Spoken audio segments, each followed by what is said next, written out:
So you've bought the perfect model. You've sought it out in the shops, looked online.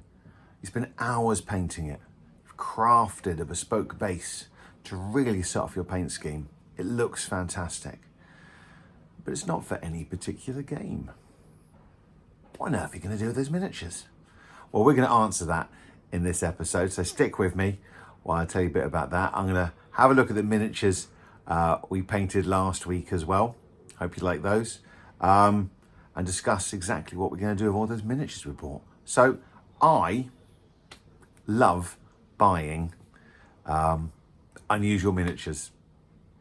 I love to go online and have a look at different STLs and different things I can find online. I'll go onto eBay, hunt out odd looking miniatures. I really enjoy going to Salute and other gaming shows where I will find tiny manufacturers that produce really interesting, characterful miniatures that I think I really want to paint and I want to bring them to a table.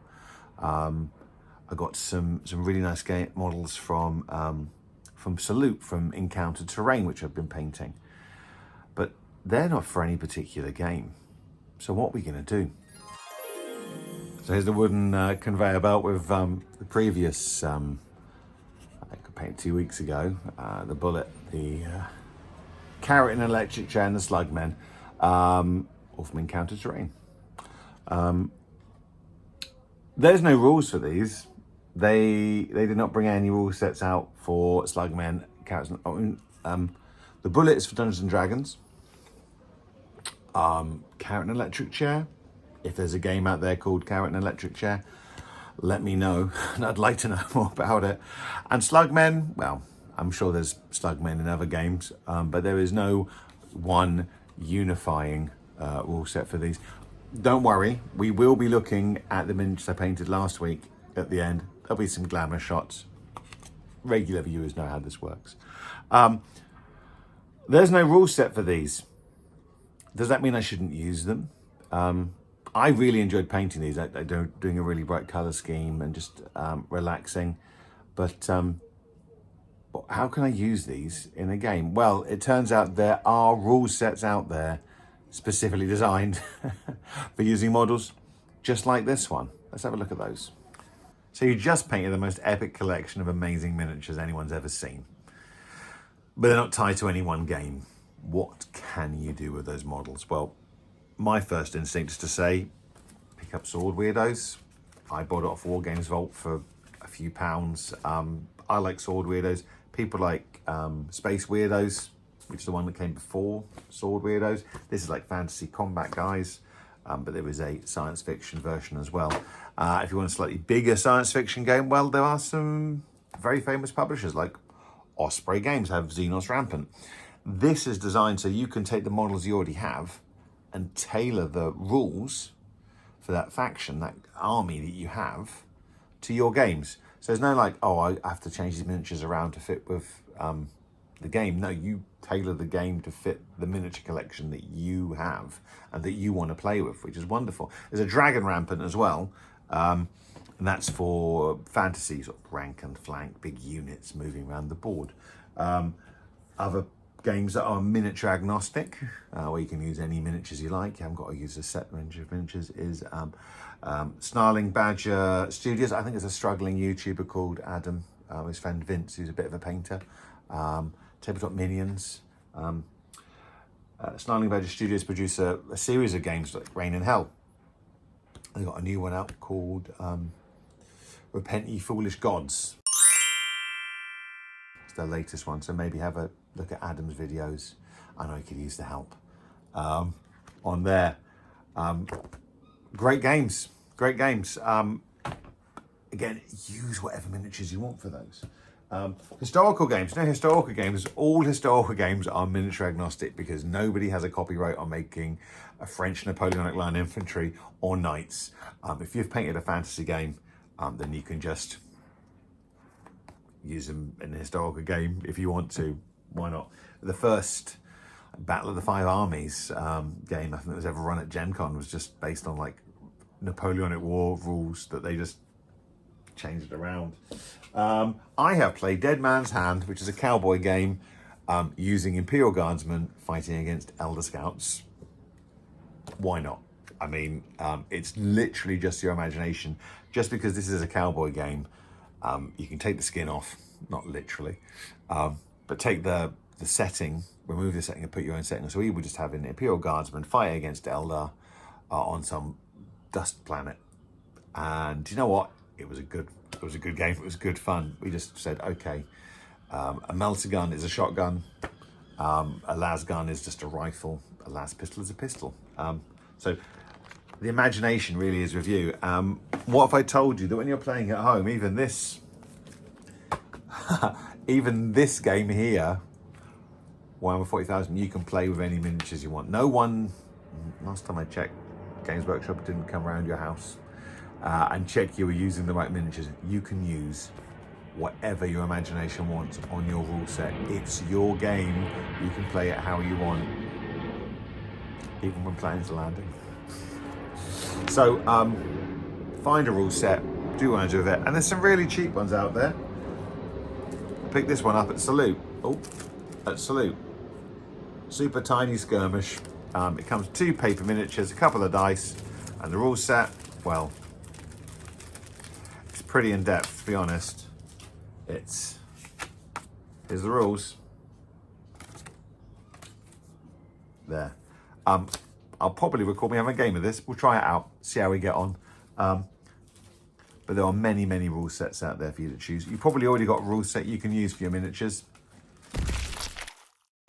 So as you can see, there's lots and lots of options out there for miniature agnostic games or historical games or modern games or actually any games you want. You can just use the miniatures you have. If you find something you love, something you like, then please use it in the game that you're playing. If you find yourself painting models you don't like, you don't want, you don't need, then I think probably some introspection into exactly why you're painting those models is probably needed. So have a deep think about that. Thank you to everyone who liked and subscribed my previous video, the Sleepy Time painting. Hope I sending you all to sleep. Certainly worked to send me and my wife to sleep when I tested it out. I was gone in like 3 minutes. My own voice, very dull. Sent me right to sleep. So thank you for everyone who watched that. Just a bit of fun. I hope you enjoyed that. And thanks to everyone who subscribed. We're on 123 subscribers. And I said when I hit 200 subscribers, I will paint the Scary Castle. So when that happens, I will paint the Scary Castle. That's coming up soon. And thank you to everyone who didn't subscribe. I said if we hit 400 subscribers, I would buy and paint the new Armageddon 40k that just came out, and it hasn't. I didn't quite hit 400, and so my wife won't have to kill me for spending so much money on a box of toys. So thanks for not making my wife a murderer. Anyway, let's have a look at what I painted last week. We had 2 options previously. First week I painted Your Choice. We got those done, and you saw those in Sleepy Time painting. And now we have the other set of miniatures, and here we are. Here's the wooden conveyor belt. I'm going to bring them on. Right, there we go. As you can see, they're quite dull. Look how dull these models are. I have specifically tried to paint them up nice and bright. These guys could be tackling the Teenage Mutant Ninja Turtles. That's how brightly coloured they are. I wanted them to be really fun, like this little, I put on a little rock to make him a little bit taller. This guy looks like he's flying because he looks like he's psychic to me. I only just realised now that I have painted this guy up like he is Lilu from The Fifth Element, which I am really, really happy about, accidentally. He's got a little pink little play suit thing on. That's very nice. He's having a good time. There's the back there. Yeah. So I didn't use any washes. These are contrast paints, highlighted up with just regular. Thank you, the local constabulary, for keeping our streets safe. Just contrast paints, and then over the contrast paints with acrylic paints to highlight them up. I think the washes can really dull down, and I am very specifically not aiming for grimdark. These are fun, bright characters in an exciting, fun world. Barbie girls in a Barbie world. There they are.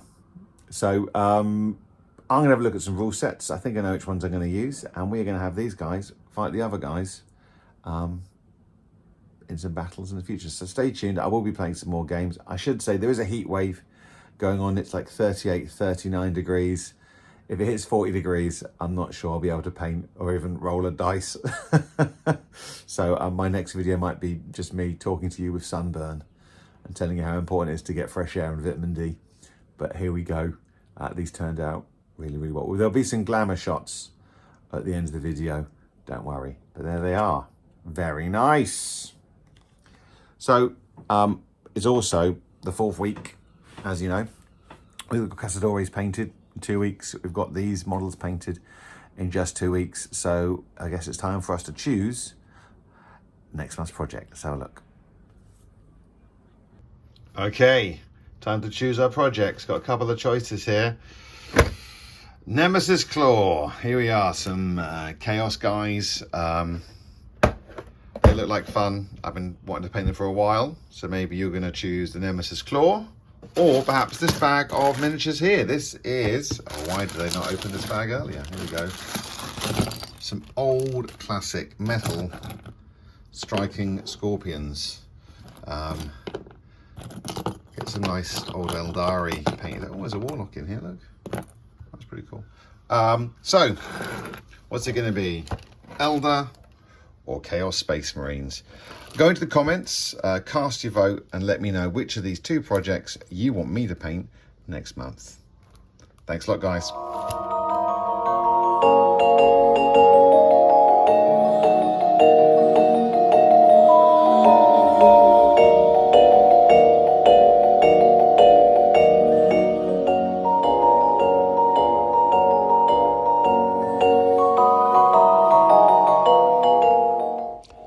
Thanks for watching, and if you've enjoyed the video, please like and subscribe.